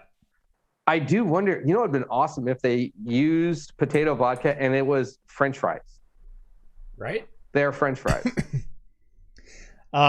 Skull or points out. Potatoes. Skull points out this could be a pretty good Bloody Mary. It could be. I hadn't even thought of that, but now that you mention it, I'm kind of on board. You would want the curly fried one for the spices. Yes. I think the regular one is probably just going to be a little salty. I didn't see anything. Yeah, so the crinkle fries are just potatoes and salt. The curly fries do have Arby's special seasoning on them. And so, in theory, they'll have a little bit more heat, more flavor, more spice, more kick. Right. I wonder, though, with the cayenne and the pepper burn, if that would give you a little burniness, which would then make it taste like the vodka could theoretically be cheaper because it's probably going to be a hint. Right. And if there's not enough to distinguish that it's a pepper burn, because we've had pepper liquors before, pepper beverages, and okay, is there heat or is there a pepper burn? Right. And, John, you had a number of different pepper-infused beers and ciders and things like that. And they ran the full gamut of they just cut some cayenne peppers and let them sit in the barrel for a while. Yeah. Or this genuinely tastes like a habanero or a jalapeno or something. This is hot, yeah. Right. This is salsa. Right. Hot sauce. I do remember that habanero mead that you had. Do you remember that one? Yeah. I do remember that one. Yeah. That was I kind of liked it. It was I bought a growler of that. I bought a growler of that, John. Oh no, it wasn't a mead. It was a barley wine. No, there was a mead too. There was a mead. Wasn't okay. There was a habanero barley wine from Ordnance Brewing. It was 12%. Yeah. That was fantastic. Yes. That one was good. No, this one was a mead. It was a mead. Yeah. But I did buy less, so it's hard to remember. Yeah. But no, I remember buying really bad ones too of this, there's no heat, or this is artificial tasting, or it's green of the pepper, not heat. No, there was a stout that we got in one time that was literally lacking of all flavor and then just hot. Yeah. Do you remember that one? I think that was Caldera's specialty. Yes. Caldera. Yeah. Where it was it was an okay stout up front, but then it was a little hollow, and then there was no back end flavor, and then after you would swallow it, it was just like... Yeah, it was, and I sat on it for. Yeah, it was just that hot back end, and yeah, that was awful. Yep, that was awful. I had to change the line because of that beer. Yes, I wish Block 15 would have done the same. Yes. Speaking of changing, there is a change coming from one of the largest craft breweries. In fact, I believe I read they are the 12th largest independent craft brewery. Yes. Bell's. We all know Bell's. We've talked about Bell's Brewing because, well, we've talked about them in a lot of the beer lists. The top beers of the United States, and somehow Too farted, as Brett would like to say. Yes. Always seems to somehow show up at the top, and we don't know why. I don't. It's an okay beer. It's fine. It's not the no top better than all day IPA from Founders. It's really not. It's not. I mean, half the beers from Ninkasi are better than that. Mm-hmm. But however, Two Hearted Ale and their light one and their double one are some of the best known IPAs in the United States. Yeah. Well, the founder, Larry Bell, has decided to retire. It's fine, his choice. Yep. But by doing that, he said, you know what? I'm going to, have to sell the company. And he sold it to a couple of subsidiary companies. There's, if you talk to the parent company, they're from Japan, then the subsidiary company is from Australia. But essentially, the people that will be taking over the process of brewing Bell's beer is New Belgium. Honestly, not the worst match that we've ever heard of. No, I'm actually okay with that aspect because I do enjoy their IPAs. The Voodoo Rangers are always pretty solid. Voodoo Ranger, Fat Tire. I mean, if you're talking about like a standard offering of craft beers that is always not necessarily the greatest, but very solid. And they have a great series they have a Lips of Faith. They do sour. They did the climate change one for weird stuff. Yeah. So they have their fingers in everything. Yep. They've been around really a long time. A lot of people usually have, like you said, Fat Tire. It's one of their first craft beers. Yeah. I put that in quotes. So the other great thing is, though, that like you and I, we have to get Bell's beer imported to us. We can't go get Two Hearted Ale. Even though we don't think it's that great, we have to have it shipped to us. Yeah. This now means that the distribution will probably be expanding in 2022. Will probably be nationwide distribution. Yeah. And so if you are looking for that beer or anything from Bell's, which they do have a large category, we have not heard anything of they're changing this, they're going to shorten this down. As far as we know, everything's staying the same. Yep. All the specialty stuff, just higher distribution. In all honesty, it sounds like they're ramping up production. Right. So, we've gone through this before. I mean, in Oregon, we are no stranger to larger breweries and larger organizations taking over our beloved local craft brewers. As much as the diehard hipster, handlebar mustache beer connoisseurs would like to say, oh, they sold out, I can't believe they're going national and blah, blah, blah, blah, blah, and they're just going to go down in quality. Look at 10 Barrel, for God's sakes. Yeah, 10 Barrel. 10 Barrel is now an InBev company. They're owned by Budweiser. They still produce fantastic beers because on top of, number one, wider distribution, better resources, and whatnot, their standard beers they might have gotten watered down ever so slightly, just for the sake of standardization. Yeah. But their experimental beers are just as experimental as they were before, but now you can buy them anywhere. And I don't see the problem with that. No, I mean, you can. I'll still go buy wax dip stuff from 10 Barrel because I still will usually have a 6 or 12 pack of pub beer in my I have garage. No problem. Yeah, pub beer is a perfectly fine light beer or lager beer. Right. If you're looking for a craft lager, it's a great pub. It's a pub beer. It's a great barbecue summer beer. It really is. I've either got some of that or I've got some Rogue Kolsch. Like I always have a 6-pack of one or the other. Yeah, and like you said, their IPAs are still great IPAs. Nothing's wrong with them. If you go to their brewery, you still see the craft. It's a bit more expensive, but you can find all the experimental stuff. It's still great, and they still do experimental things. So essentially, usually, most of the time, when a brewery gets bought out like that and then get distributed national, it's the core beers that just get kind of hurt, but they're spread out. But at heart, there's still craft beer. They still do experimental stuff. Right. They still push the limits. It's right. Half the breweries. Goose Island is in Bev, for crying out loud. And how often do we pine after Bourbon County Stouts? Which is coming out in 2 weeks. Yeah, right. Exactly. Just because they got bought out by InBev doesn't mean they're gonna suck. Yeah. Still some of the most sought after beers, and I mean, heck, they even came out with some really cool ones. They came out with a cola one, but then they had some single batch bourbon ryes that are coming out this year. It's like, I could drool over that.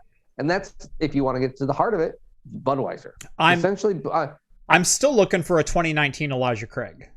So, well, we got to try one. Remember? Did we? Did we get to try the Elijah? Yeah, we got to try the Elijah Craig. I thought that was the Buffalo Trace. No, it was Elijah Craig on the anniversary show. I think it was 100 episodes. Oh, that's right. That's right. Yeah. Okay. Yeah, I'll have to go back and look. It was a white box. I think. Yeah. Novella or Rev. I think I might have traded for that. I think Rev might have sent that one up. Yeah, I think it's probably Rev. Yeah. Rev has a connection. Yep. I already know he pretty much already has all the lineup of Goose Island this year. And they will not return any of my messages. I've tried to, man. What stinks is I know and if I can't well, that's it. I know people that their channel isn't much bigger than mine, and they're in Florida, and they're like, "Oh yeah, we get this every year." Yeah, and they get the complete lineup. Mm-hmm. They'll give them everyone. Mm-hmm. That's like, I hate you. Yep. So that's why I don't end up doing beer reviews on them, because I'm like, I have to save these. These are like precious. Right. I don't want to here in Oregon. Yeah, the thing with doing beer reviews, as both of us do, you don't get a lot of time to enjoy the beer. No, you don't. It's a weird thing, because you have to be analytical while you're drinking it, and you have to compare it, and you have to bring out all the different notes and sound like you're a wine expert and things like that. And what's a different word for citrusy? Right. And while I think myself and you as well are darn good at explaining what we're tasting and what notes are there and what comparisons there might be and whatnot, it still does take some of the enjoyment out in the moment, because with you're doing just a dedicated beer review.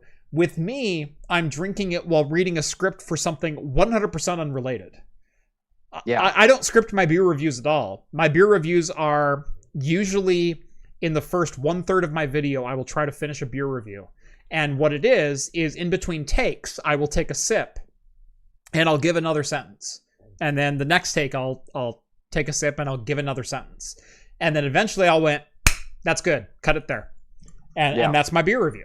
And it really does take some of the enjoyment out. Also, because a lot of you expect in between my takes, the glass to go down every so often while I'm talking.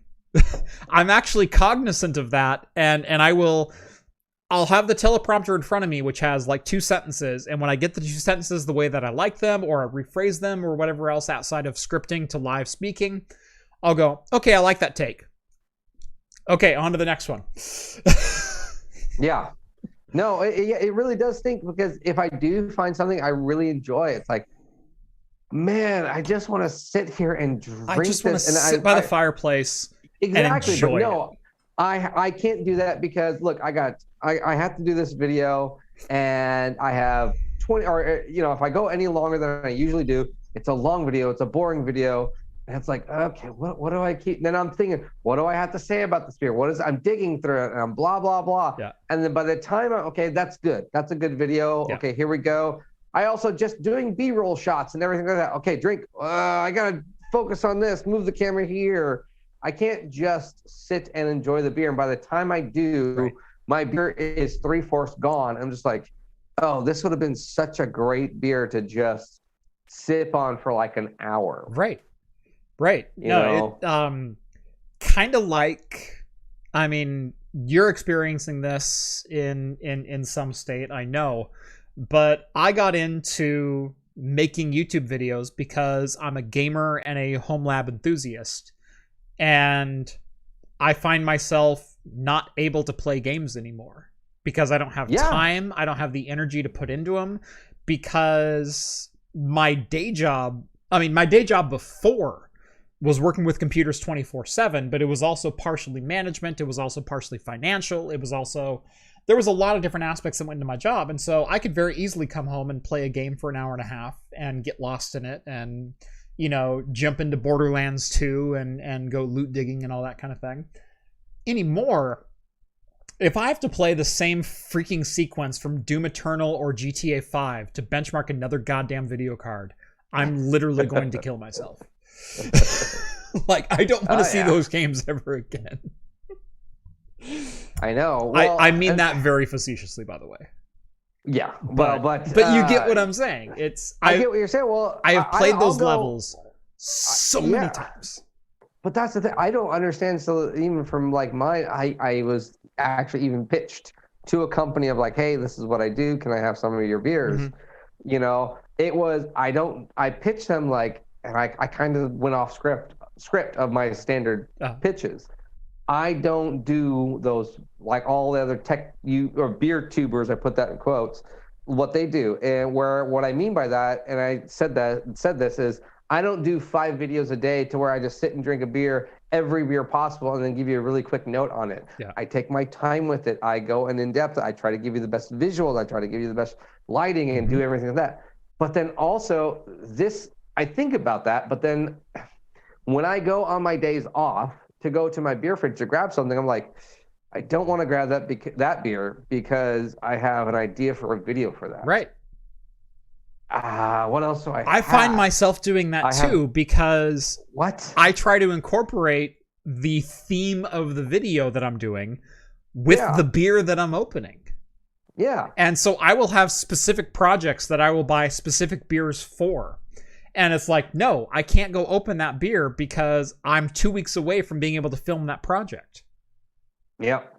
No, it stinks. Well, and similar to how you're saying with your second channel, it's, what I found, again, we're not comparing apples to apples and subscribers, but what hits. Oh, yeah. Is on it's like, these hits. Okay, for me, because my quality is better than the standard YouTube beer reviewer, is those bigger box items. The big, hey, this is national brand. Right.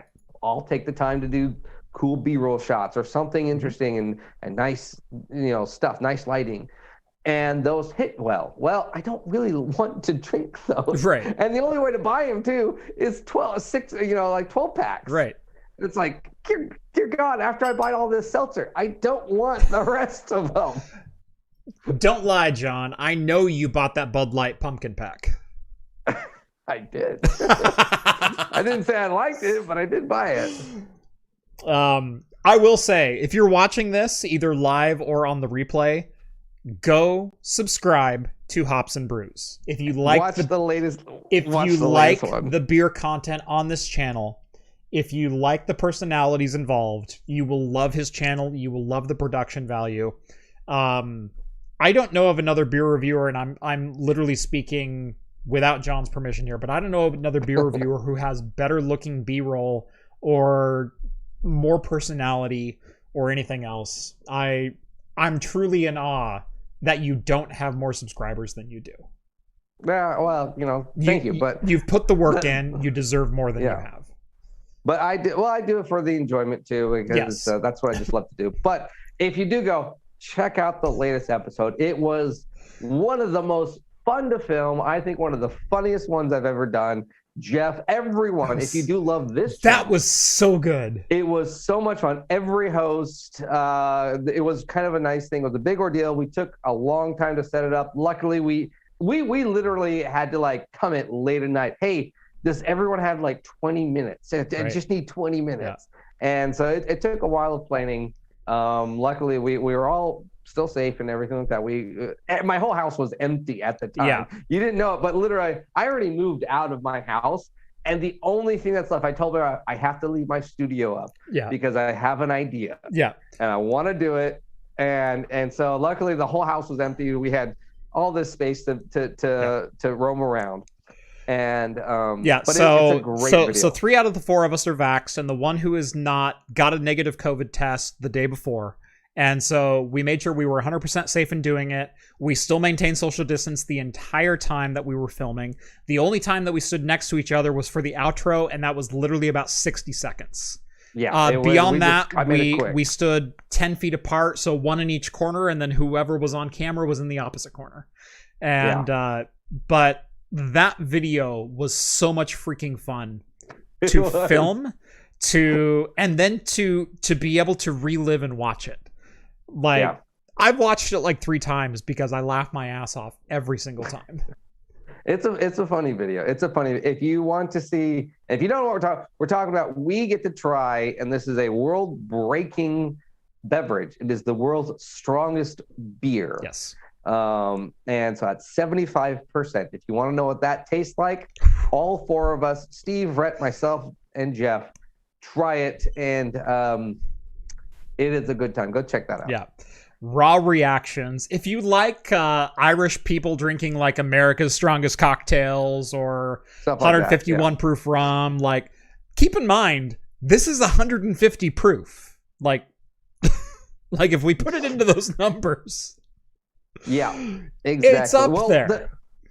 The thing is like I said, you saw my Seagram 7. That was the last bottle of liquor I had in my house too. And afterwards, we kind of all like, okay, here, try this. It tasted like sweet water. To me, it was lemon water. Yeah, it was. I have never like. I still enjoy Seagram 7 either neat or over ice. If I'm taking like a little 1 ounce, like, you know, I feel like a little something. I'll pour myself a little Seagram 7 every once in a while, and I'll sip it and I'm like, that's good. Little mapley, little caramel, little, you know, it's got some interesting spice notes to it and whatnot. It's like, okay, it's decent enough.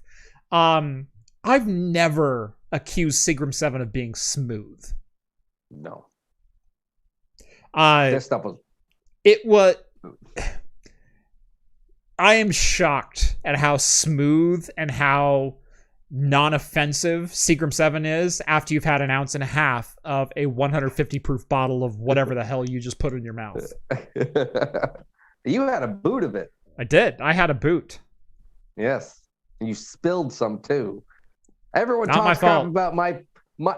Yes, it was, because literally you were the only one there. John, did you even zoomed in? I had the neck on the line and I was pouring in, and for some reason it still managed to like defy gravity and lift over the top. You saw it. It's a user error. Right.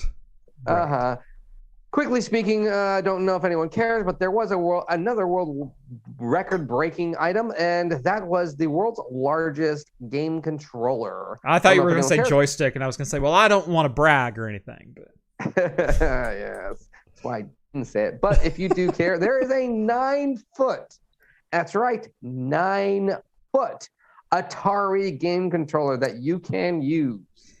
Basically, well, it's shaped to look like an Atari game controller. 9 foot tall, actually an analog game controller that you can use. It's 14 times the original size of the classic CX40 controller, and it broke the world record. It is currently on display at the Art and Media Museum Center in Karlsruhe, Virginia. Or I think Germany. Jeez, where the hell did Virginia come from? I don't know. If you scroll all the way to the bottom, you'll see a picture. Scroll all the way to the bottom, you'll see a picture. You'll There you go. One more. Yeah, there we go. One more. There we go. There's the comparison. Yeah. So, yep. Kind of cool thing. I do always enjoy that big. Like I said, I tried building one of those Raspberry Pi coffee table Nintendo NES controllers. I thought about doing that like as well. that. Yeah. I like that type of stuff. It's a really great fun thing. Yes, obviously it's not serious, but I think that is a really cool style party game. If you ever sitting there thinking Mario Party, and yeah, you want that 2-player, but you're one person. So one person has to give you the directions, and one person has to do the jump and the firing and whatnot. It's fun. I think that's a great way. Yep. So, yeah. End of the news. End of the stuff. That's it. Tell you what, we'll take like 2 or 3 questions. We got about 5 minutes left. I know it's a little bit of a shorter show since we didn't start until 18 after, through no fault of my own, I will say. I'll take 10 minutes. Okay. I'll take 10 minutes. You take those. 10, I'll take 8. That seems like a pretty good division of labor there. Yeah. Yeah, through no fault of either of ours. We started a little bit late, but we still have to cut out at a certain time. So if you guys have any questions, comments, things you want to know about, AMA, the floor is yours. Let's see, was there anything prior? So I think we got all the super chats. I didn't see any questions like in the last 5 minutes or so. Yeah, I didn't see any. So what project is the pickle beer for? Actually, that email that I did send was for a pickle beer.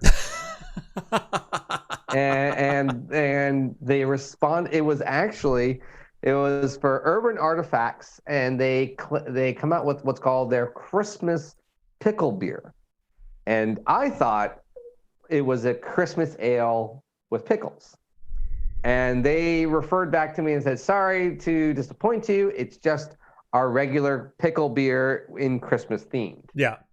And I was like, well, I already did a review on that. But they're still going to be sending me something else that's interesting. Okay. So nice. That'll be fun. But yep, hard to find some pickle. I do know of it. I haven't been able to find. There's a pickled hard seltzer. Jeff, I heard you had some interesting things with pickles beers last episode, and that you almost drank it. I took it out of the fridge. I think almost drank it is pushing that issue a bit further than it actually was. I heard you got a I had to text my son in at the time, but I heard you had a hefty price tag. Yes, I do. Wow, you are. Do not like pickle beer. You know what, John? When you're in the 1%, you can set your own price, and I don't mind setting my humility or self-preservation much higher than yours. So I will say my dog beer and pickle beer sit right next to each other in the fridge. So the dog beer is for your dogs. Yeah. So why do I have your review on it? Well, it's so people know if it's good or not. Okay. But it's so that way you could have a beer with your dogs. You know what? Maybe tomorrow I think I'm gonna share a beer with the dog. So there you go. It's not meant for you. It's meant for the dog. Yeah. That way you can sit there and not exclude. Well, because they don't make cat beer. Right. They do make cat wine. Right. So I couldn't include anything for Rambo, but I was like, well, you got your dogs. I'll give your dog something. Plus, I wasn't going to drink it.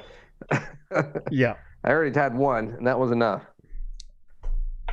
Yep. Yeah. Let's see. Pickle beer. Interesting. No, not interesting. Abhorrent is the correct word for that. Yeah, we went into like my personal tastes last year, and there's a couple of things that I just can't stand, and it's pickles and mushrooms. Anything pickled and anything mushroomed, nope. I don't like. The only thing I will take mushrooms in is cream of mushroom soup, and it's got to be finely diced mushroom. I don't mind the actual taste of mushroom, and so like a mushroom sauce on like a steak or a brisket or something. I have no problem. Totally with it. fine. I don't like eating mushrooms. It's the texture of mushrooms. Yep, I'm there. And even then, there's one form of mushroom that I like, and it's portobello's, and it is so finely diced, and I mean finely diced, like finer than relish. When I go to PF Chang's and get the lettuce wraps, there are diced portobello's in that, but they are like minuscule little pieces. And it's not a bad flavor and it's not a bad texture because there's so much other texture there that it obscures everything about it. And like I said, the flavor's not bad. But something about even like, half-inch size chunks. Nope. Oh yeah, no, I totally agree. Like if I have a steak and I go to a restaurant and they put like mushroom sauce on it, I scrape the there's usually like big mushrooms on top or diced. I scrape that right off. Can't have that. With mushrooms I can scrape off. I'm okay with that. With pickles, if a pickle has touched it, I'm out. I'm out. Yep, and everyone's all like, just peel off. Nope. Not the same. Nope. It's got juice. It's been sullied. It can no longer return to its former glory. I'm out. I will not even eat like because every time have to go to like McDonald's or something, no pickles. Yeah.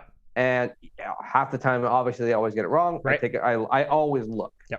I always look too because I cannot do it. I don't trust them. Yeah, and I'm like, nope, that's ruined for me. Half the time, I ordered have to buy chicken stuff. I ordered a Whopper Jr. one time from Burger King. I ordered a Whopper Jr.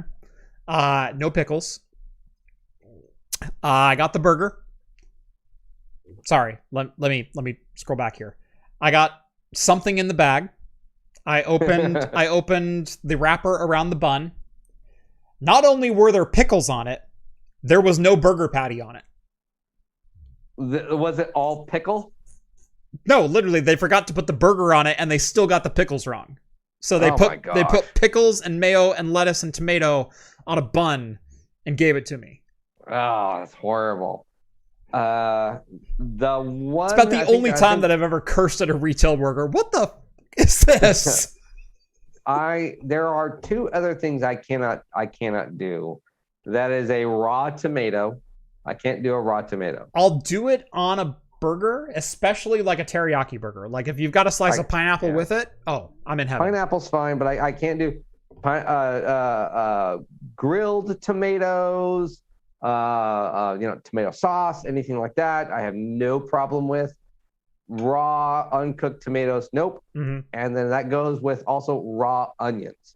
Sauteed onions, cooked onions, fried onions, no problem. Mm-hmm. Cannot do raw onions. Can't do it. I just don't like it. I love raw onions. It ruins the white onions, red onions, like bring them on. Bring them on. Nope. But see, then I'll do like garlic over garlic everything. Oh, garlic's amazing too. Yeah. Garlic's amazing. All right. I think that was only one question, but I think that filled up the entire time. All right. This has been episode 209 here on Talking Heads. Join us every Wednesday night at 8 p.m. Pacific time for the latest in beer and tech news. Make sure to follow me on Twitter if you like my daily shenanigans. Follow John on Twitter at Hops and Brews, and make sure to subscribe to Hops and Brews over on YouTube if you like the beer content on this channel and want to see more of myself and John doing what we do in our natural state, which is drinking beer. John, anything to plug before we send this thing off? No, that's it. Also, check out some of the other hosts and make sure to join the super secret Discord because we're going to be starting soon the super secret after show. That's right. After show starts in about 15 minutes over on the Discord. Make sure to join the Patreon or Float Plane. Links are both down in the video description.